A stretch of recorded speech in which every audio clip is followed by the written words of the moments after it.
Conferencia intitulada Conocimientos, Actitud y Aptitud del Servidor Público Judicial, que será disertada por el magistrado Mario Reinaldo Velázquez, a quien recibimos con un fuerte aplauso.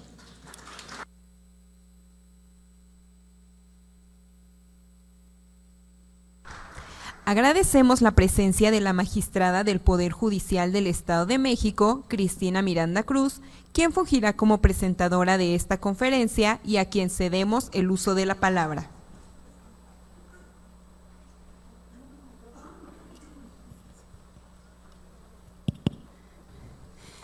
Buenos días a todos y a todas.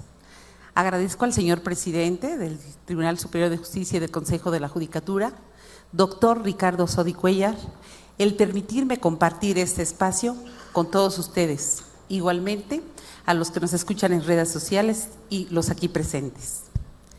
Sin duda que la presencia de ponentes de reconocimiento internacional engalanan a este Congreso Internacional de Educación Judicial 2023, y no es la excepción de quien hoy nos toca presentar. Conocer sus experiencias y buenas prácticas y compartir las nuestras nos llevan a que nuestro quehacer judicial logre su optimización.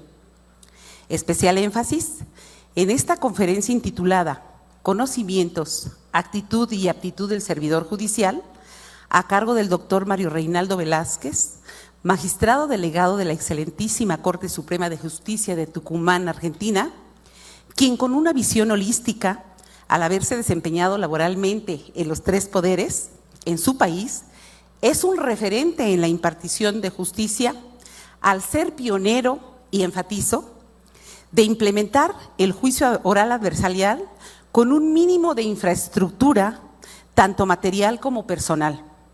De ahí que con su amplísima experiencia nos compartirá sus conocimientos y experiencias en el ámbito de sus competencias. Es por ello que agradecemos su generosidad para con todos nosotros, querido doctor. Si me lo permite, doctor, previo a su disertación, quiero compartir un poquito de las experiencias y buenas prácticas que ha logrado el Poder Judicial del Estado de México para ser un poder judicial garante del bienestar social y del Estado de Derecho en esta entidad. Entre ellos se puede mencionar, y justamente atendiendo al tema que nos ocupa, en marzo de este año, no solo se creó un código de ética, sino también un código de conducta en el que se señalan principios, reglas y valores que debe ceñirse todo servidor judicial. En octubre del año próximo pasado, entró en vigor nuestra nueva Ley Orgánica del Poder Judicial del Estado de México. Tiene particularidades muy interesantes, pero innovadoras, pero especialmente la figura del animicus curiae, que precisamente nuestros expositores extranjeros hacían alusión de ella. Sin duda que esta experiencia que hoy tenemos, de lo que ellos ya han vivido y nos llevan muchos años de experiencia, nos servirá que todo servidor judicial y en especial nuestros jueces hagan un excelso ejercicio y por tanto nos colocaremos en la vanguardia. Por eso aplaudimos que en este Congreso justamente lo que ya nosotros implementamos de aquellas buenas prácticas, de lo que les ha dado resultado, hoy se concretice. Igualmente es algo maravilloso y quiero compartirlos con mucha alegría. El Código Nacional de Procedimientos Civiles y Familiares, que ya se aprobó y que está por entrar en vigor, se implementa una figura jurídica que el Estado de México la está trabajando desde 2015 en los CEMECOS, en los Centros de Mediación, Conciliación y Justicia Restaurativa, que es precisamente la justicia restaurativa en materia familiar. Este tema realmente nos satisface, nos llena de mucha alegría, porque no solo se trabajó en el centro de mediación, sino que en aquel entonces hubo una vinculación con los juzgadores de primera instancia en materia familiar y también con los mismos señores magistrados, en donde en ese vínculo se lograban muchos convenios, pero no solamente un convenio de resolver una custodia, una convivencia, una pensión alimenticia, alimentos caídos, no. Se restauraba a la familia. ¿Cómo cómo hacer que esa familia, esos vínculos se restablezcan para tener una relación más cordial, porque finalmente nosotros como padres y los niños nos ven de nuestras actitudes y conductas. Entonces, se viene trabajando desde hace muchos años, 2015, pero justamente con motivo de estas buenas prácticas y privilegiando justamente hoy lo que se está comentando en este congreso, nosotros en algún momento, el Poder Judicial del Estado de México, en la Unión Europea ganó un primer lugar, conjuntamente con otros países sudamericanos, Colombia y Costa Rica, en donde aquí en las prácticas de justicia restaurativa en adolescentes, que por supuesto son las técnicas que se trabajaban en materia familiar, el regalo que se dio por la Unión Europea fue justamente la capacitación de mediadores, conciliadores y restauradores en Costa Rica, y de ahí traen una figura que nosotros implementamos en el Estado de México, que es justamente el círculo de sentencia. Derivado de ello, nacen casi 20 tesis y jurisprudencias de la justicia restaurativa familiar. Por ello aplaudimos que hoy se privilegie esa figura en el Código Nacional de Procedimientos Civiles y Familiares. También quiero compartirles que en el plan estratégico del señor presidente 2020-2025, uno de sus ejes rectores es justamente los medios alternos, pero él enfatiza en la justicia restaurativa en todas las materias.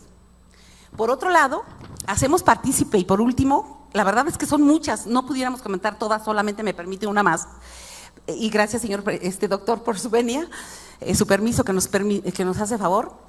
Las buenas prácticas que actualmente y desde hace algunas anteriores administraciones, pero que se enfatizan por parte de nuestro señor presidente, aplaude estas buenas prácticas. Lo que sucede es que cuando en un proceso jurisdiccional se encuentran áreas de oportunidad, entonces esos temas se llevan a la sede de los magistrados. Nosotros los magistrados tenemos reuniones mensuales en donde se comentan los temas importantes, novedosos, y se bajan algunos urgentes a los jueces de inmediato para que tomen las providencias y demos seguridad jurídica a esos procesos judiciales. Hay cuadernos de buenas prácticas de hace algunos años, pero son tan importantes que el doctor Sodi, nuestro señor presidente, aplaude todos esos trabajos de segunda instancia, pero para llevarlos ya a algo más, a los precedentes judiciales.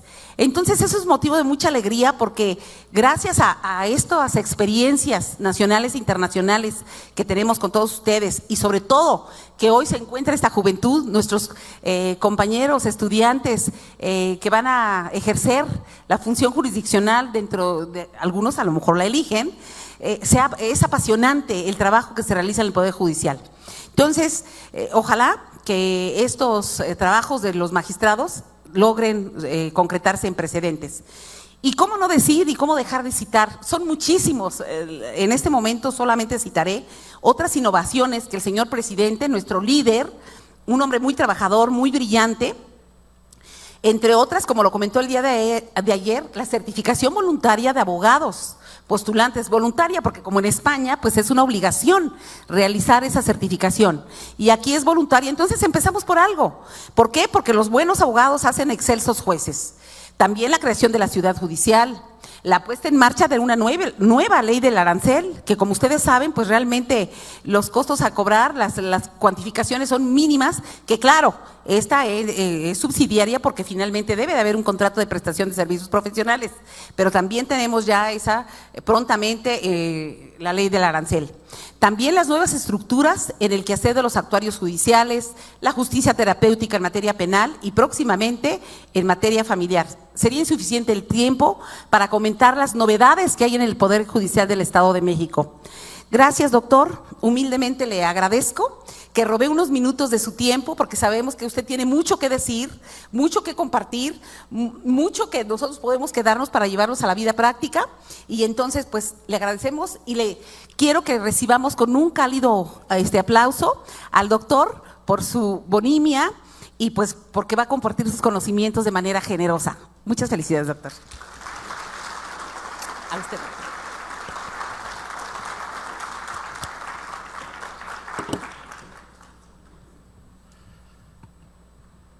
Bueno, buenos días a todas y todas. Es realmente un enorme privilegio poder estar hoy compartiendo una mañana con ustedes. Ayer el amigo de España decía cuando arrancaba la siesta, el horario a veces poco oportuno para comenzar a esbozar algunas ideas. Y la de la mañana y arrancar también es complicada, les confieso. Lo primero que quisiera decir es, en primer lugar, agradecer de corazón la posibilidad de que alguien de Tucumán, de Argentina, esté hoy presente en este lugar.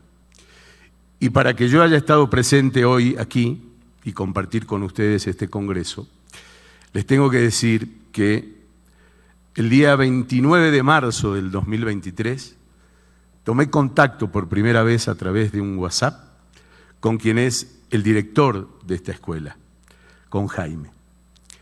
Y a partir de ese día he venido manteniendo contactos casi semanales, no casi, sino semanales, con la estructura de esta escuela judicial que obviamente cuando llegué, hace unos días, llegué el día lunes y el día martes la vine a conocer, les tengo que decir también que creo que difícilmente existan estructuras, no solo con la infraestructura que ustedes tienen y que realmente es envidiable para cualquier país del mundo, para cualquiera, sin lugar a dudas, sino particularmente con el recurso humano con el que cuentan. Creo que todos nosotros hemos sido recibidos como si formáramos parte de esta familia.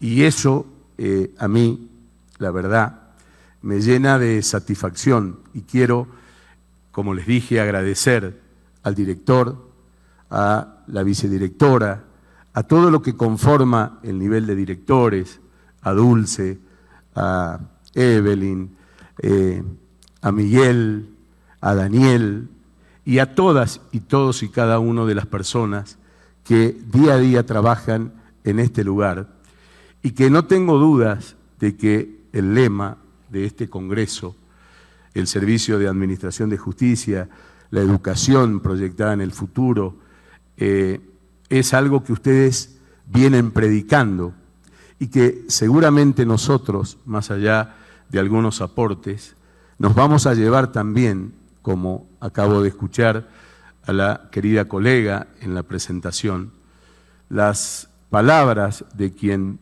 es el presidente de la Corte Suprema del Estado de Toluca, no hacen más que reflejar una orientación de lo que la presidencia y la Corte entiende es el devenir del futuro en el servicio de administración de justicia. Y dijo algo ayer que para mí es extremadamente importante y lo hablaba anoche con Gianluca. Si yo tuviera el honor o el privilegio de conducir los destinos de un país, les diría que yo pensaría en elegir los mejores defensores posibles que tuviera el Estado, en este caso el Estado argentino. No me preocuparía tanto por el juez o la jueza, me preocuparía por el abogado, en el ejercicio de la profesión liberal y que obviamente aquellos que en los diferentes poderes del Estado prestan los servicios día a día. Nuestro trabajo va a mejorar, en mi modesta opinión, en la medida en que los abogados mejoren en el día a día. Así que ese camino que marcó ayer el presidente de la Corte, yo lo quiero resaltar porque me parece a mí que hay en este sentido una coincidencia con lo que tiene que ver con mi experiencia como juez. Yo llevo 18 años en el ejercicio de la magistratura y tuve el privilegio y el honor de haber trabajado en los 3 poderes del Estado, en el Poder Ejecutivo, en el Poder Legislativo y terminé en el Judicial. Son pocas las personas que tienen este privilegio y el honor de haber trabajado, porque obviamente la visión que yo tengo sobre la realidad de la sociedad a veces difiere de la del mundo académico.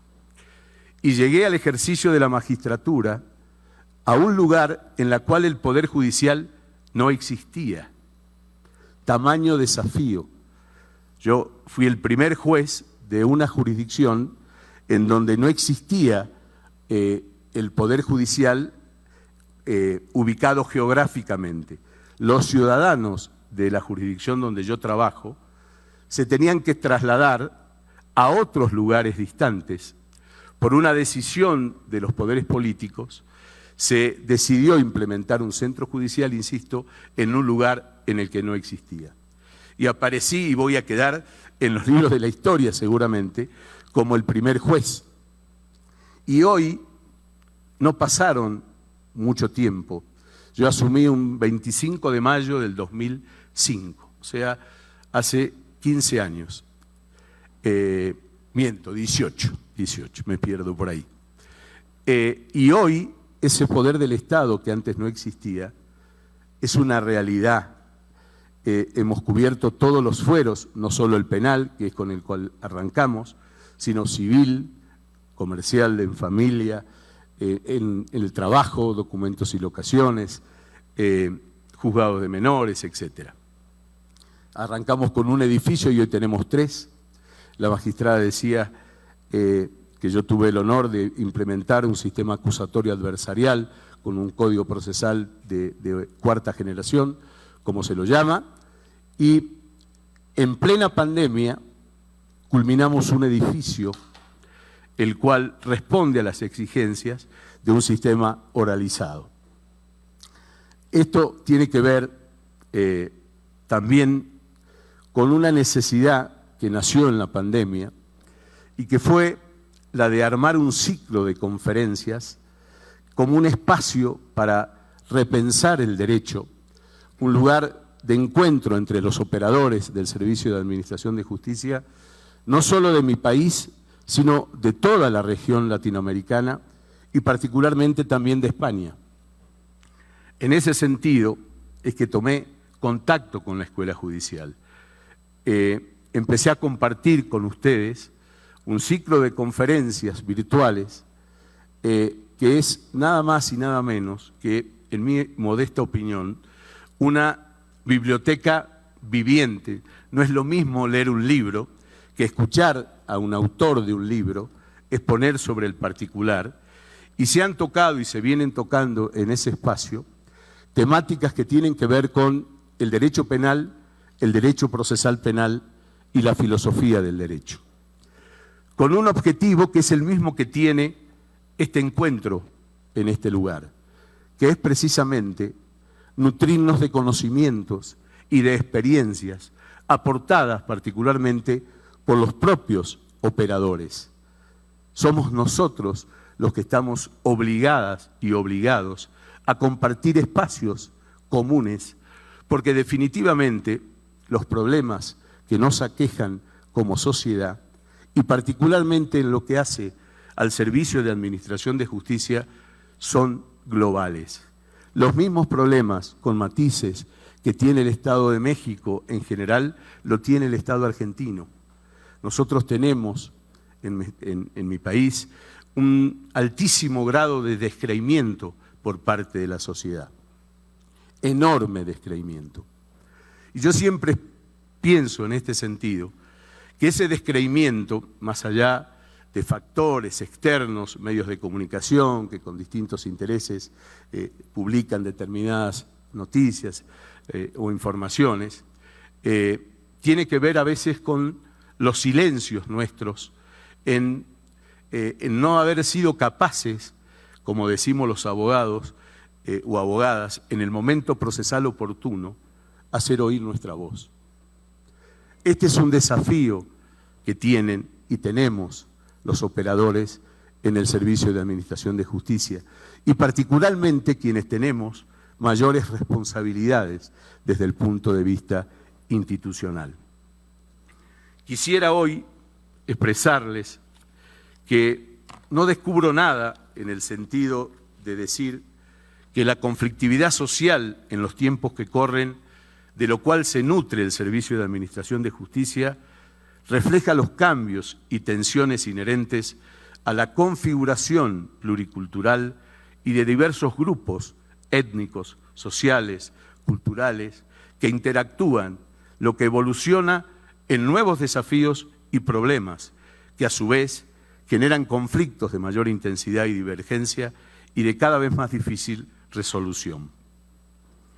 Frente a esta nueva reconfiguración de la conflictividad social propia del siglo XXI, los operadores del sistema de administración de justicia estamos llamados a desempeñar papeles cruciales que nos toca en cada uno de los procesos, los que se desarrollan en entornos cada vez más complejos y diversos, que obligan a replantearnos el concepto de lo justo y lo equitativo, que es lo que debe guiar toda labor judicial.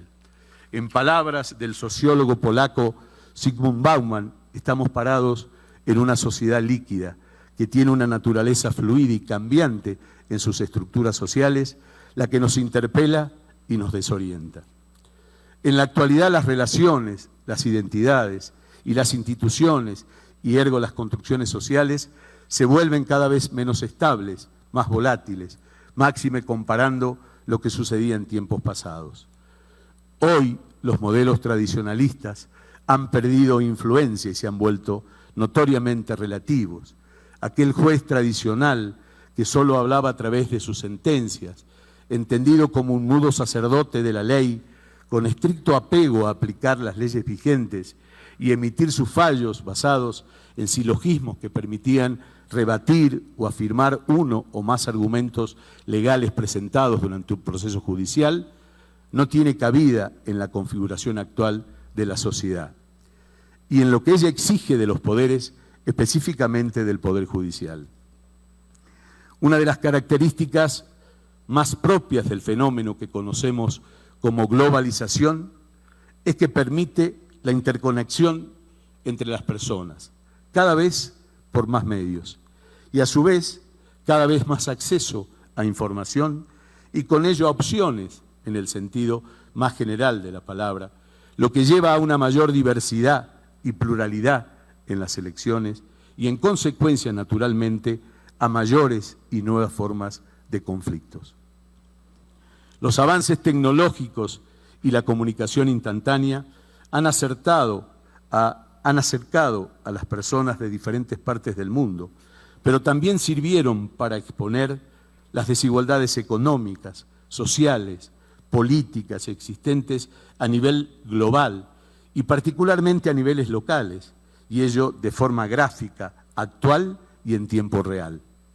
Esto ha dado lugar, como nunca antes, a que se visibilicen conflictos relacionados con la distribución de recursos e ingresos, el acceso a oportunidades, la protección del medio ambiente, la migración transnacional y las condiciones de desarrollo de calidad de vida en cada nación, entre muchos otros fenómenos sociales.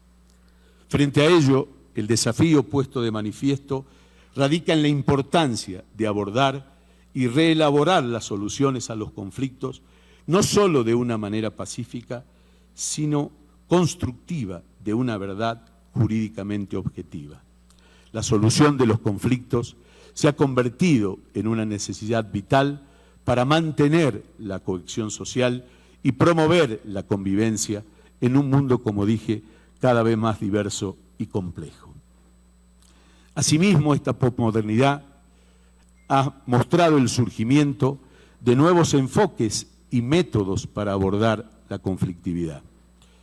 Venimos prestando mayor atención a la negociación, al diálogo, a la reconciliación, a la justicia restaurativa como herramienta para alcanzar soluciones justas y duraderas.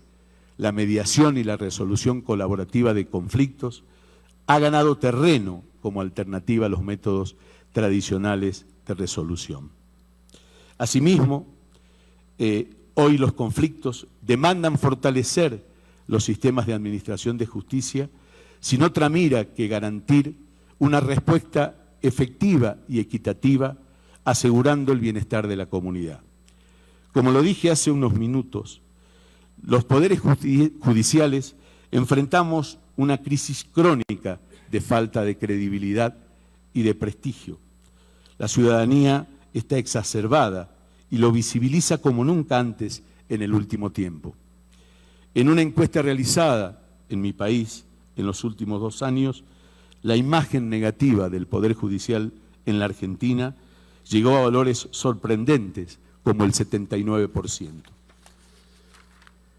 Si esto debe necesariamente interpelarnos a los operadores de justicia, que saliendo de nuestra autopercibida imagen de eficiente servidores públicos, debemos tener la obligación de conocer por qué la sociedad nos está interpelando y exigiendo.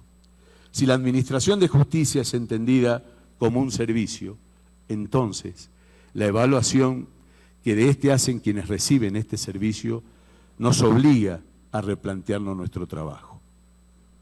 En las últimas décadas hemos vivido notorios cambios de paradigma, particularmente en lo que hace a la protección de derechos humanos, a la protección de los sectores más vulnerables de nuestra sociedad, mujeres en situación de violencia de género, colectivos LGTBIQ+, niños y niñas adolescentes en conflicto con la ley penal y víctimas, la tercera edad, los grupos indígenas, la paridad de género, el techo de cristal. Y una importante respuesta a estos grandes desafíos ha sido el cambio en los sistemas procesales que experimentaron casi todas las regiones latinoamericanas. En palabra de Máximo Langer, se propuso los nuevos códigos procesales como una solución para problemas tales como la falta del debido proceso, la transparencia, la ineficiencia, siendo estas reformas a los códigos procesales posiblemente la transformación más profunda que los procesos penales latinoamericanos han experimentado en sus casi 2 siglos de existencia. Pero soy un convencido de que el cambio de las normas no determina automáticamente el mejoramiento en el servicio de administración de justicia. Mientras los operadores no cuenten con las herramientas adecuadas para ello, seguiremos teniendo los mismos resultados con sistemas procesales mucho más costosos para la ciudadanía. Los nuevos paradigmas sociales que tienen consecuencias directas en el servicio de administración de justicia no formaban parte de las charlas académicas en las que surgieron las leyes, textos y libros que formaron parte de nuestra currícula universitaria. Todo lo que peilamos canas sabemos de lo que estoy hablando.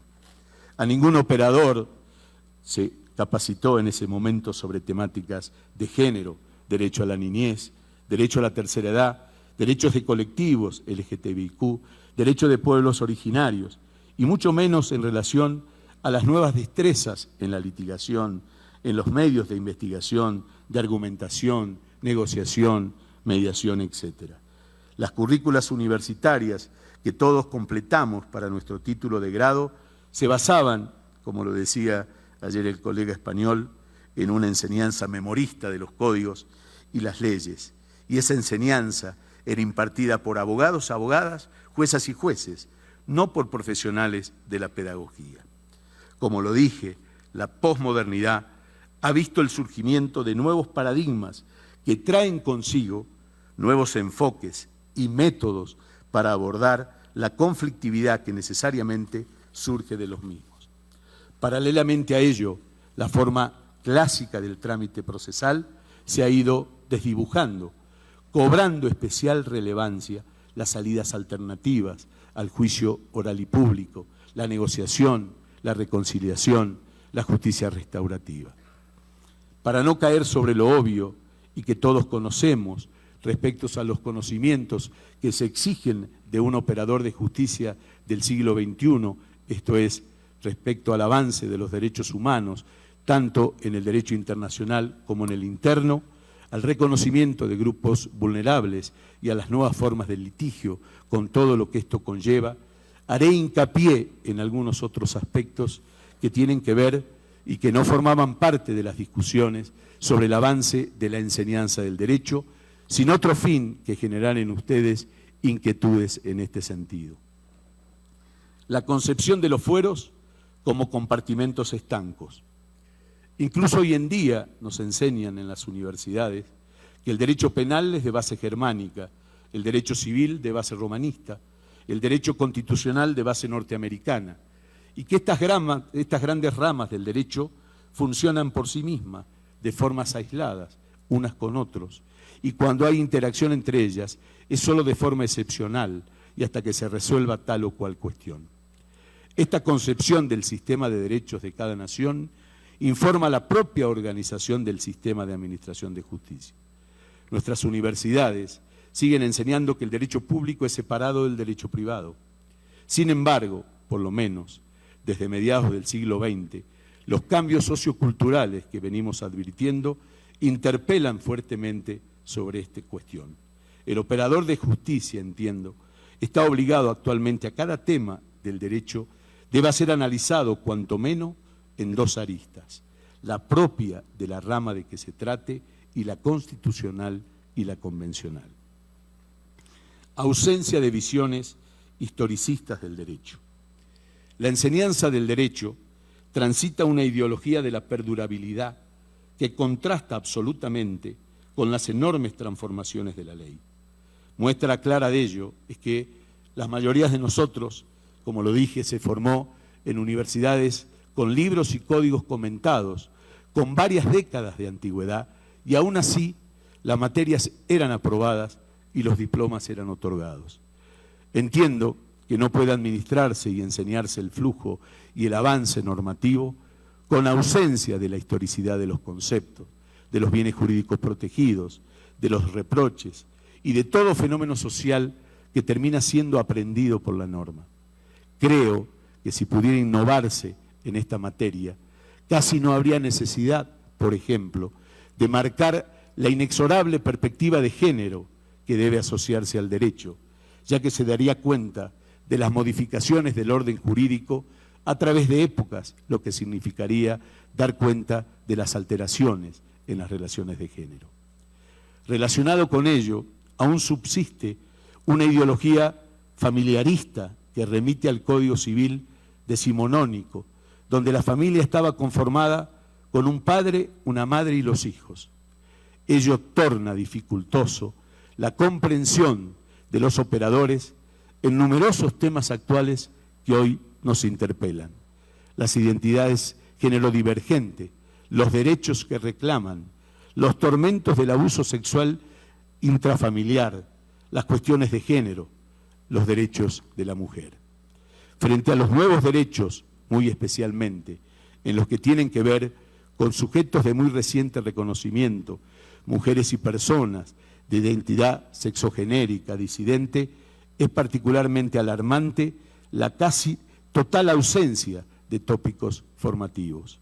Para dar solo un ejemplo, en el último plan de estudio de la facultad donde yo me formé, la Universidad Nacional de Tucumán, el último plan de estudio es del año 2018 y tiene hoy como materia opcional la llamada o el llamado feminismo jurídico, cuando los derechos de las mujeres, entiendan, informan toda la comprensión y la aplicación del plexo normatorio de un país. Como lo dijo Juan ayer también, yo creo que es el siglo de la mujer y el Servicio de Administración de Justicia también debe ir dirigido en ese sentido. Los derechos de los colectivos géneros divergentes no son objeto de un particular estudio en un plan universitario.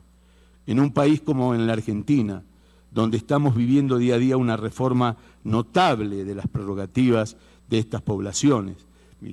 La sociedad argentina en los últimos años creo que ha tenido una política inclusiva y de respeto a los derechos humanos, digna de demostrarla al mundo, la identidad de género, el matrimonio igualitario, solo dos por mencionar, los cupos por ley establecidos para el ingreso de personas como las que acabo de hacer mención, discapacitados y de grupos LGTBIQ+, creo que ha sido un gran avance. La ley de la interrupción legal del embarazo, cuestiones que todos los operadores en diferentes materias vivimos día a día. Entonces entiendo que la enseñanza del derecho no puede permanecer ajena a esta notable prerrogativa que se le va reconociendo a la sociedad, subsistiendo una suerte de animación ideológica que pretende asimilar estos derechos a las características de excepcionales, lo que parte de la formación académica de un derecho tradicionalista, basado en la supremacía categorial patriarcal, lo que constituye un legado, sobre todo del derecho romano, que a menudo suele ser la exclusiva oferta historiográfica para la formación de las profesiones jurídicas, como acabo de hacer expresión. La enseñanza de destrezas necesarias para el litigio como una cuestión secundaria en los programas de grado. La reconfiguración de la forma de administrar justicia que venimos experimentando con muchísima fuerza en lo que va en el siglo XXI, muchas veces no encontró parangón en los claustros universitarios o académicos. Y ello, como lo dije, tiene una explicación. A nosotros no nos formaron sobre destrezas de litigación, de investigación, de argumentación. Es más, ha habido con los nuevos sistemas cuestiones que para los jueces nos espantaban, escuchar la palabra de negociar el fiscal con el imputado o lograr una mediación. Hoy a los profesionales del derecho, cuanto menos, no solo nos enseñaban a redactar un escrito, generalmente usando términos incomprensibles, que creo pretendían elaborar el estatus de una disciplina para reservarla casi como un conocimiento divino. El avance de los sistemas procesales determinaron de que un día para el otro el operador de justicia debe enfrentarse oralmente con un contrario que contraargumenta todo lo que él dice y va a tratar de convencer a un juez que la enorme infinidad de pruebas que tiene es suficiente para probar su teoría del caso y así lograr una condena conforme a sus intereses. La interpretación y la investigación jurídica, la argumentación oral y escrita y las habilidades para el litigio en general son destrezas que jamás formaron parte de la currícula universitaria en la que nosotros nos formamos. Hoy, más que nunca, el profesional de derecho debe ser visto desde una perspectiva holística que comprenda al profesional como un todo y no solo como un académico conocedor de leyes. El foco de la pedagogía del derecho debe pasar por una lente doble y al lado del conocimiento jurídico, siempre cambiante y actualizándose, debe hacerse foco en herramientas conceptuales, procedimentales, actitudinales, propias que requieren los nuevos modelos de gestión y administración del Servicio de Administración de Justicia. Lo que quiero hacer foco es que estas destrezas resultan necesarias para el litigio del siglo XXI y no son meramente opcionales. Un profesional del derecho que no sepa cómo desempeñarse en público, delinear una teoría del caso, investigar en consecuencia, negociar una pena o una salida alternativa, es probablemente un profesional que no alcance los estándares mínimos de excelencia para competir en un mercado laboral cada vez más exigente. La actitud es la capacidad para operar competentemente en una determinada actividad, primera acepción de la Real Academia, como también lo suficiente idoneidad para obtener y ejercer un empleo o cargo, la cuarta acepción de la regla de la Real Academia. Cuando hablamos de aptitudes de los operadores judiciales, estamos hablando no solo del conocimiento que debe tener la persona, sino de un conglomerado de características profesionales, psicológicas, principios, virtudes que debe presentar el operador del sistema judicial. Martín Bomer expresaba en el prólogo del Código Iberoamericano de Ética Judicial: los jueces y juezas de una democracia constitucional son llamados a realizar una tarea improba. Se les exige sacar el conflicto de la calle y resolverlo o administrarlo de acuerdo a los mejores argumentos que surjan de la deliberación pública.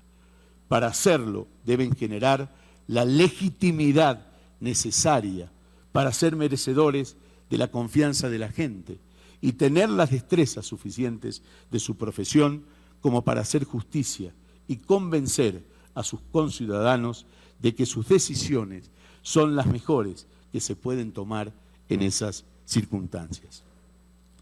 Es importante destacar que cada sistema de justicia tiene su propia particularidad y desafío, por lo que las soluciones deben adaptarse a las necesidades y realidades locales, pero es fundamental centrarse en los operadores. No podemos olvidar que es necesario repensar la política institucional orientada a prestar un servicio de justicia más eficaz y respetuoso de los derechos de las personas, a prevenir y perseguir prácticas constitutivas de violencia institucional, garantir el acceso a la justicia de los sectores más vulnerables, lidiar con la persistencia de patrones sistemáticos de impunidad ante determinados crímenes que incluso configuran violaciones a los derechos humanos, avanzar en reformas que garanticen el debido proceso legal y asegurar el derecho a la igualdad y no discriminación, entre otras. Es esencial abordar para los jueces los conflictos de manera pacífica y constructiva, adoptando enfoques novedosos y promoviendo el diálogo y la negociación para lograr soluciones equitativas. Las aptitudes del administrador de justicia pasan, a mi entender, por varios campos distintos. Solo quiero reseñar algunos. El conocimiento del derecho, en primer lugar. Los operadores judiciales debemos tener un sólido conocimiento y entendimiento de la legislación general y particular, de las normas jurídicas aplicables y aún un manejo mejor de las mismas. Ello permite, básicamente, tomar decisiones fundamentadas en el derecho, asegurar que se aplique correctamente la ley. En este aspecto quiero resaltar lo que decía ayer Gianluca cuando planteó que el conocimiento era una piedra basal en la independencia de los jueces y también en el conocimiento que tengan de la ley para resolver el conflicto y así darle legitimidad a nuestro trabajo. Vale decir también que las leyes son el resultado de la expresión del pueblo a través de sus representantes y por ende se presumen democráticas y legítimas. Sin embargo, en algunos casos, estas características no se dan y el juez correrá el riesgo de tomar decisiones ilegítimas que violen las mandas constitucionales, por lo que el operador del sistema judicial deberá tener un acabado conocimiento de la norma constitucional y convencional y de los principios básicos sobre los que se funda un Estado de Derecho. El conocimiento del derecho, por otro lado, no es un mero conocimiento de leyes, legales o supralegales. Es también saber interpretarlas, por lo que se requiere un amplio conocimiento de los distintos niveles del ordenamiento jurídico, la jurisprudencia imperante en el sistema, para poderla dotar de un alcance real en cada decisión. Debemos saber que en un contexto se pueden encontrar distintos sistemas legales basados en diferentes tradiciones culturales, religiosas, sistemas legales de comunidades originarias, sistemas legales informales basados en prácticas y costumbres locales. Esto implicará que el tribunal y el sistema de justicia estatal deba trabajar también de manera coordinada y respetuosa con estos sistemas legales presentes en las sociedades, a fin de garantir una justicia equitativa y accesible para todos los ciudadanos, independientemente de su origen cultural. Una vocación real por la protección de los derechos humanos y las garantías constitucionales para garantir que se respeten los derechos fundamentales de las personas es también darle primacía a la constitución interna de un país. Nuestra Corte Suprema de Justicia ha afirmado que las garantías emanadas de los tratados sobre derechos humanos deben entenderse en función de la protección de los derechos esenciales del ser humano, no para beneficio del Estado contratante, que asume obligaciones al suscribirla, no respecto de otros Estados, sino hacia los individuos bajo su jurisdicción. De allí que el Poder Judicial es el garante final de los derechos de las personas, porque es al estamento judicial al que le compete la responsabilidad por la incorporación de las normas internacionales del derecho interno. Manejo de destrezas. Como ya lo expresé, aunque la formación técnica es clave para la formación de cualquier operador jurídico, este debe venir acompañada de otros conocimientos para lograr la eficacia y eficiencia de su cometido y en una resolución eficaz y efectiva. Solo mencionaré algunas habilidades que creo que debemos tener los operadores jurídicos. La claridad. El operador debe ser capaz de comunicarse de manera clara y concisa, evitando el uso de términos técnicos excesivamente complicados que puedan confundir a las personas no familiarizadas con el derecho. Traigo a colación también las expresiones del presidente de la Corte del Estado de México en este sentido. Nuestra Corte Suprema de Justicia de la Nación, les cuento que ha sacado una acordada en pleno, en virtud de la cual exhorta a las juezas y los jueces de mi país a que cada vez que dictemos una resolución sea en este lenguaje sencillo y claro, que el ciudadano pueda entender por qué se resolvió por una cuestión o por otra. Y es también un aprendizaje que creo que nosotros tenemos que tener.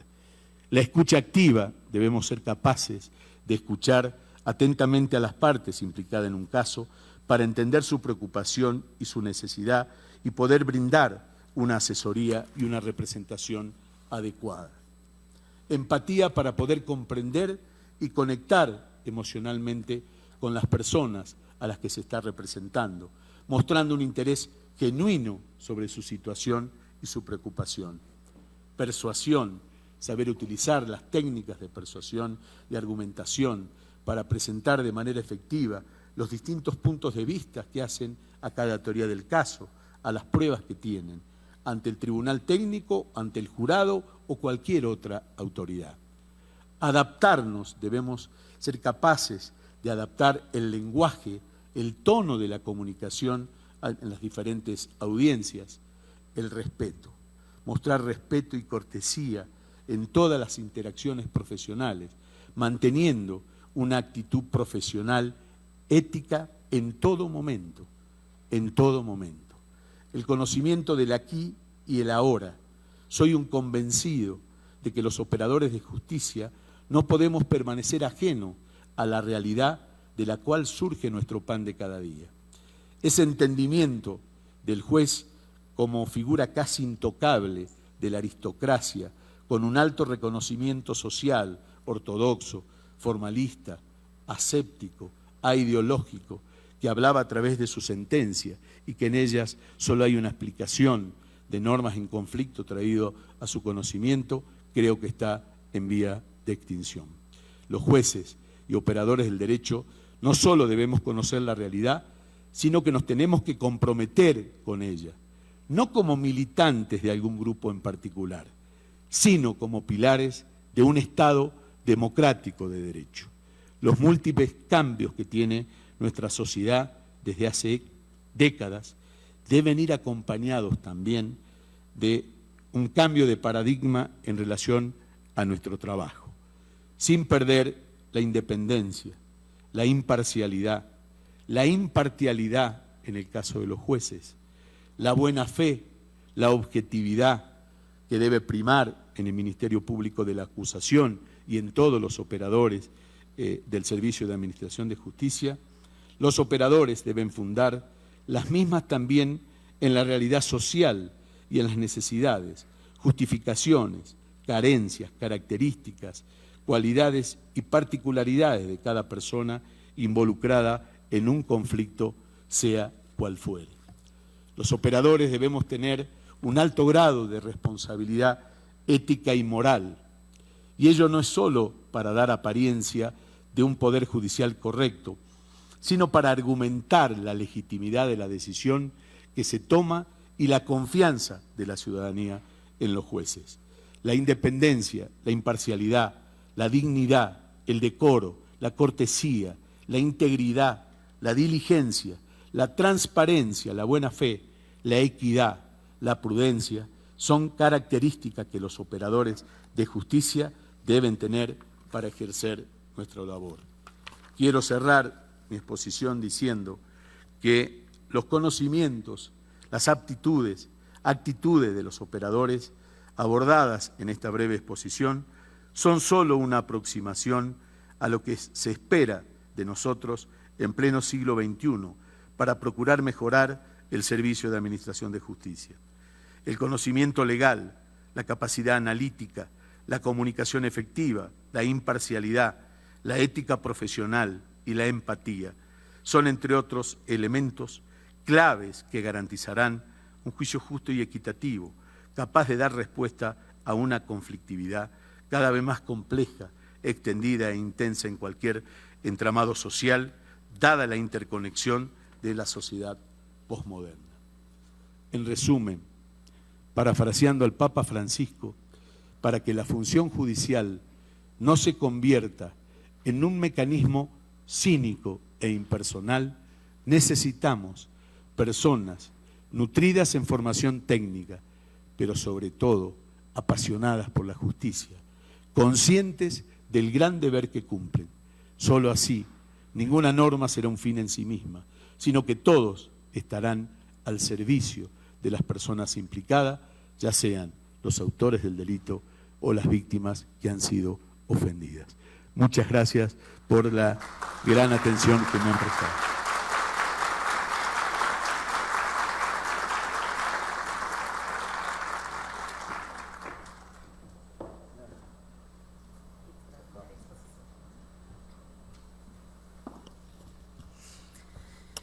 Doctor, pues la verdad es que con esta elegante, fina, generosa exposición nos lleva de la mano del transitar de las generaciones que fuimos ilustradas en la época de nuestra capacitación, en donde qué decir de cuáles derechos fundamentales, en donde señalar justamente perspectiva de género, perspectiva de infancia, no lo veíamos. Pero ahora son las materias que nos ocupan para el efecto de que podamos cumplir justamente con nuestro artículo en nuestra Constitución, el 17. Entonces, la verdad nos sentimos congratulados por esta exposición magnífica que le suplicamos quede aquí en los anales de la Escuela Judicial para el efecto de que nos las pueda compartir a todos los alumnos. La verdad es que este regalo que hoy tienen los estudiantes de Derecho, de veras que debemos de aquilatar y llevarla en el corazón, esta ponencia tan extraordinaria, porque verdaderamente nos deja un legado porque no solamente un juez democrático debe de adquirir conocimientos y competencias de las que ya ayer se hablaban, y que esta Escuela Judicial ha privilegiado justamente los nuevos proyectos, programas en competencias. No son suficientes, tenemos las actitudes y las aptitudes. ¿Cómo no? Un personal jurisdiccional que se siente halagado, reconocido en su labor, eso nos llevará justamente a cumplir con esta virtud de la justicia.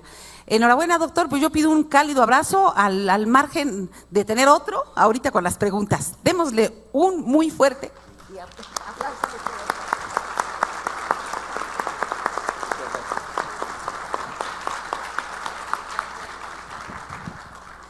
Doctor, pues siempre hay preguntas provocadoras y bueno, qué mejor que usted con esa calidad moral, intelectual y en todos los sentidos, que nos pueda usted dar su punto de vista. ¿Cómo se logra el equilibrio entre conocimientos, actitud y aptitud del servidor público judicial en Argentina? Bueno, yo creo que con una sola palabra, y yo digo implicancia, que en realidad, si nosotros nos comprometemos con lo que hacemos de verdad, y particularmente en lo que el Servicio de Administración de Justicia, como decía hace un segundo, decimos servidores. Entonces, ningún servicio puede ser tal si yo no me involucro en la cuestión. La verdad que cuando una persona llega a golpear las puertas del Poder Judicial, todas y todos nosotros debemos necesariamente pensar que esa persona no recibió respuesta alguna en ningún otro poder del Estado. No recibió respuesta inclusive de su sistema educativo, de su familia, de su amigo o amiga, etcétera. Por sobre todas las cosas, de lo que las constituciones establecen y que debemos garantir al ciudadano. Yo por ahí me asombro cuando escucho hablar de derechos del consumidor y digo, el ser humano es un consumidor, hemos perdido la idea de construcción de ciudadano, aquella persona que por el solo hecho de ser persona tiene el derecho de acceder a los bienes básicos por el solo hecho de existir en ese lugar. Hablamos de educación, de seguridad, de alimentos, y digo, si estamos utilizando esa terminología, es como que queremos despersonalizar las relaciones. Y la experiencia que todos y todos los operadores que estamos y la que tendrán hoy los jóvenes, que qué bueno que estén participando de un encuentro como este, porque la posta la van a tener ustedes. Yo decía al principio, si yo fuera presidente, de verdad les digo, no pensaría en otra cosa que elegir los mejores defensores que pudiera tener cualquier Estado. Ahora, el defensor deberá entender, creo, esto que yo le digo de la implicancia y el compromiso. Los nuevos sistemas o modelos que prevén soluciones alternativas de cualquier tipo, expresamente, inclusive la norma, deja de lado la elaboración del juicio. Ahora, esa resolución de un conflicto por un mecanismo alternativo del que fuere, conciliación, mediación, justicia restaurativa, tiene que tener un componente humano. No nos podemos permitir trabajar en una justicia que transunte en el llenado de estadísticas. Lamentablemente, los sistemas acusatorios puros tienden a controlar el trabajo de jueces, fiscales y defensores con estadísticas. ¿Cuántos legajos ingresaron? ¿Cuántos se resolvieron? ¿De qué manera se resolvió A, B y C, D? Pero el número, no hay una reflexión en relación al cómo se resolvió. Y ahí está, creo, la respuesta a esta pregunta. ¿Cómo encontrar ese equilibrio entre el conocimiento, entre la actitud y la aptitud que debe tener el operador? Simplemente comprometiéndonos. Seguramente cuando uno se compromete, patea hormigueros, le duele, se molesta ver inclusive esa violencia institucional que nosotros creemos que en nuestro lugar de trabajo no sucede. Le pasará o le habrá pasado a alguien ir a una oficina y preguntar por algún trámite. Le dijeron, no, lo tienen en la OBD. ¿Y el OBD? ¿Qué es la OBD? Y nadie sabe qué es la OBD. Hablo del caso de Argentina. Es la Oficina de Violencia Doméstica. Ni siquiera tenemos esa empatía, ese pensar en lo que acabo de decir. Cuando llegó a nuestro lugar, no tuvo respuesta en ningún otro espacio. El último lugar que llegó para encontrar, y tampoco creer de que la gente llega pensando en que todo se va a resolver en un minuto. Ahora, lo que no podemos permitirnos es ejercer esta violencia institucional. No sé si en este país, pero en el mío, hay normas que expresamente le dicen a los jueces, fiscales y defensores que deben atender a las personas de manera cordial y agradable. Si una norma me dice a mí expresamente que debo hacer eso, y estamos muy mal, pero muy mal, porque son cuestiones inherentes a nuestra propia vocación. A nadie lo obligan a ser abogado, a nadie lo compelen a ejercer la magistratura o ejercer la función dentro del ámbito de el Ministerio Público Fiscal. Nosotros no somos elegidos a través del voto, como es elegido el gobernador, el representante de la legislatura. Nosotros somos elegidos, obviamente, distintos sistemas, concursos, lo que fuere, pero la gente no participa. Entonces llegamos a un lugar, yo llegué a Monteros, y ¿quién era Mario Velázquez? Nadie lo había elegido a Mario Velázquez. Ahora, yo supe desde el primer día que las decisiones que yo iba a empezar a tomar, más allá de lo que implicara la resolución del caso concreto, iban a tener un altísimo impacto en el afuera.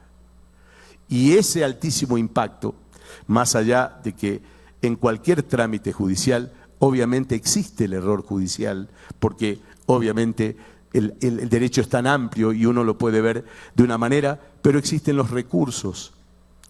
Y los recursos están para si alguien no interpretó la norma como era adecuada, alguien lo va a poner en su lugar.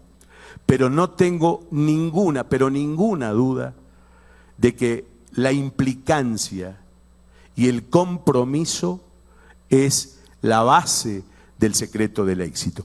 Y una muestra de ese compromiso y de esa implicancia es esta escuela judicial, como lo dije al principio.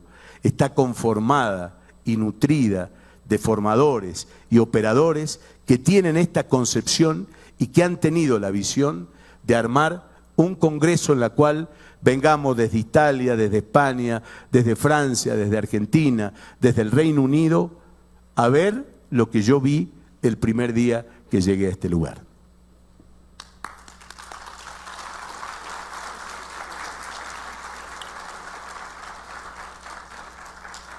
Doctor, pues abusando de su generosidad, suplicarle si nos permite que alguna personita del auditorio, estudiantes, profesionales, quisiera usted participar. Creo que tenemos por ahí una mano, no, dos. Si nos hace usted el grande favor, doctor. Muchas gracias.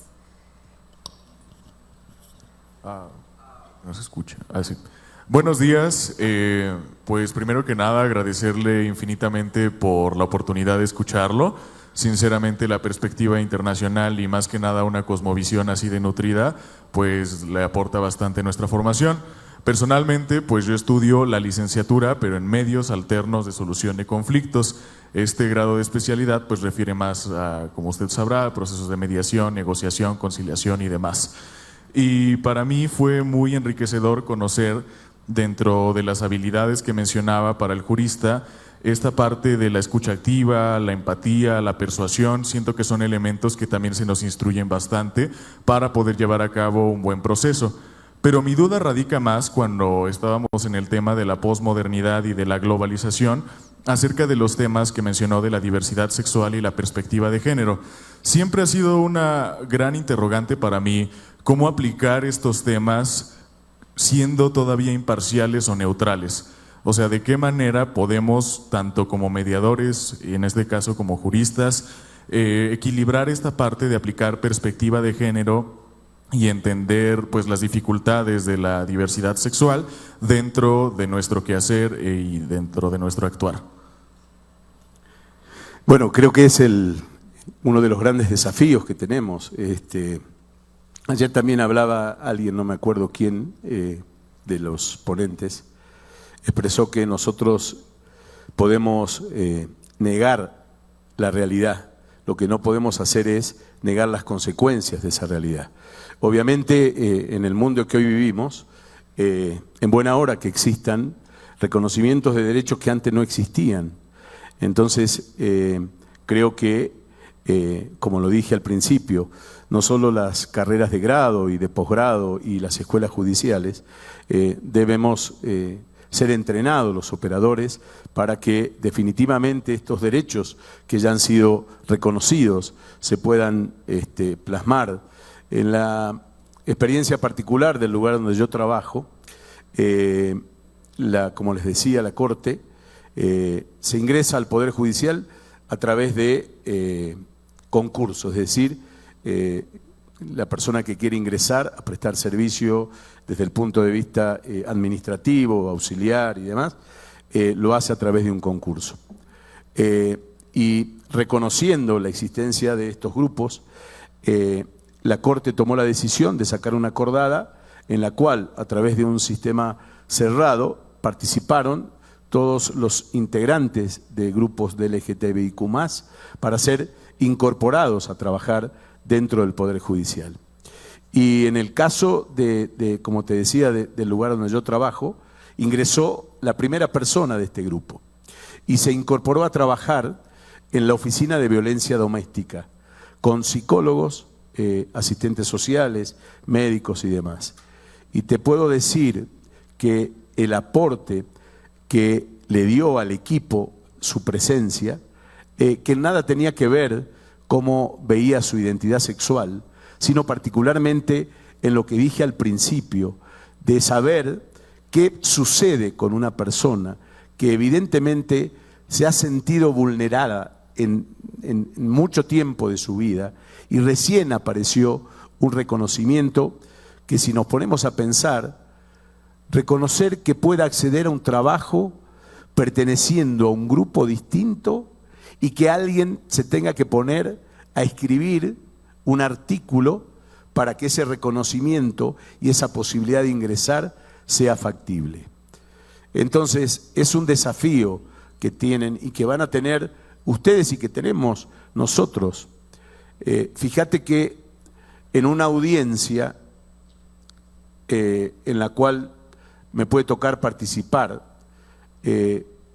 surge a veces, o ha surgido, cuando el juez le pregunta su nombre, sus datos personales, y te dice que se llama María Rosa, y vos estás viendo que en principio sería de género masculino, pero te está manifestando que tiene una identidad distinta. Entonces, hay rápidamente en el operador el tratamiento como tal, porque no tengo que poner yo ninguna valoración en el sentido de por qué eligió una identidad distinta. Y tengo que responder de manera inmediata, inclusive, hacia, en el caso que aconteciera la aplicación de una medida privativa de libertad, a qué lugar va a cumplir con esa medida.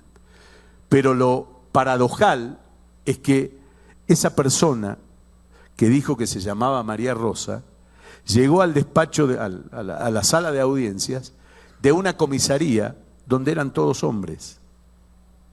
Por eso es que este desafío que lo tenemos los jueces como una pauta hermenéutica para resolver con perspectiva de género, se debe trasladar hacia la afuera de la sociedad.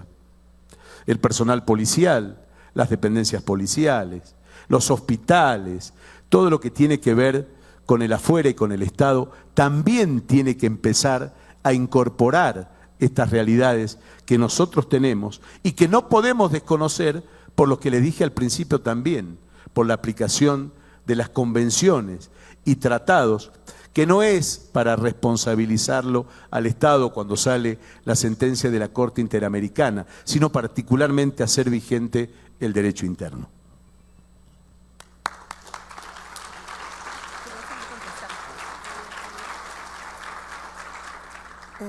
Bueno, sí, no, ¿sí se escucha? Sí, aquí, perdón. Doctor, gracias por la ponencia que nos dio. Su ponencia me fue muy interesante porque si usted habló de actitud y aptitud y ambas están inversas entre los sentidos y la inteligencia, a mí me gustaría que nos compartiera, de acuerdo a su opinión, ¿qué es lo más propicio? ¿Los sentidos al servicio de la inteligencia o la inteligencia al servicio de los sentidos? No sé si sería yo la persona indicada para responder. Creo que Mariluz, que está aquí, sería la persona más idónea, pero creo definitivamente que nosotros estamos cargados de emociones y en gran parte de nuestro día a día florecen. Esto que hablaba Mariluz, les confieso que hoy me desperté muy temprano, no me podía realmente dormir, me desperté muy temprano y estaba muy tensionado porque aunque uno quizás tenga un determinado entrenamiento para enfrentar un auditorio, no deja de ser un desafío estar en un lugar extraño a mi lugar de origen. Y no me podía dormir, y decía, bueno, ¿qué pasará? ¿Gustará lo que vaya a decir? Y en un momento ya me daba cuenta que estaba muy tensionado. O sea, no sé si le suele pasar, yo por ahí duermo o estoy con los puños cerrados. Y dije, le tengo que mandar la señal, esa que decía Marilú, a mi cerebro y decir, no va a pasar nada. Puede que guste lo que vaya a decir y puede que no guste lo que vaya a decir. Pero de lo que no va a caber dudas es de que cumplí con lo que yo creí que tenía que transmitir este día. Y creo que desde esa lógica y desde ese razonamiento me siento enormemente feliz y expreso que mi mal humor muy temprano y mi tensión no valieron la pena, porque hoy estoy disfrutando del encuentro, disfruté de lo que expresé y disfruto de las preguntas. Creo definitivamente que la emoción es la que en todo momento pondera nuestras vivencias humanas. Es más, yo escuché en alguna oportunidad a un neurocientífico, a Facundo Manes, quizás alguno en alguna oportunidad. Yo viví en un pueblo de niño con el cual vivía Facundo también, en Salto se llama el lugar, provincia de Buenos Aires. Facundo es uno de los neurocientíficos más importantes que tiene la Argentina. Y él en el ciclo de conferencias participó y yo le hice una pregunta como consecuencia de que tenía un familiar directo con Alzheimer, al cual lo habíamos perdido, se había desconectado de la realidad. Y le pregunté, ¿qué es lo que el cerebro recuerda? Y él me contestó que lo que el cerebro recuerda son las emociones. Nos lleva indefectiblemente a lugares en donde hemos vivido situaciones de mucha emoción. Algunas de la niñez, otras no de la niñez, algunas en las que trasuntamos dolores. Así que definitivamente creo que la emoción es la que debe, por supuesto, relacionarse con la racionalidad para tomar la decisión. Creo que eso es lo que, en mi modesta opinión, aparecería.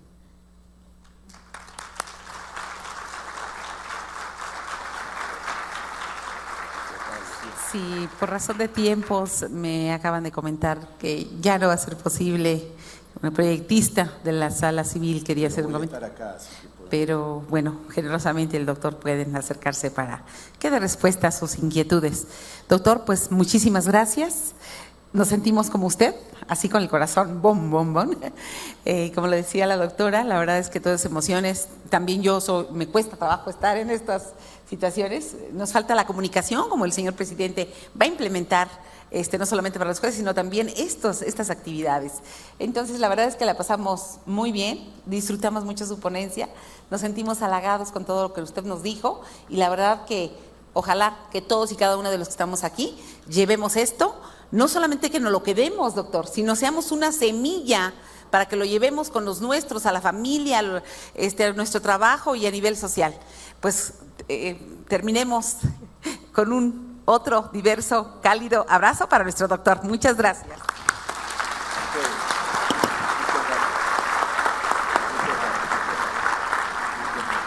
Agradecemos la brillante participación de nuestro conferencista. En este momento se hará entrega de un muy merecido reconocimiento, así como de un obsequio por su destacada disertación al magistrado Mario Reinaldo Velázquez.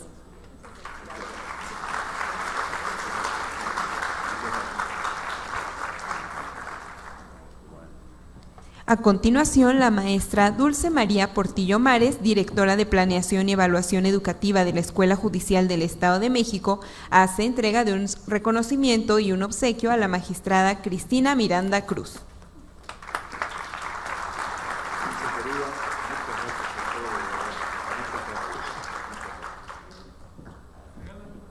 En este momento se llevará a cabo la toma de fotografía.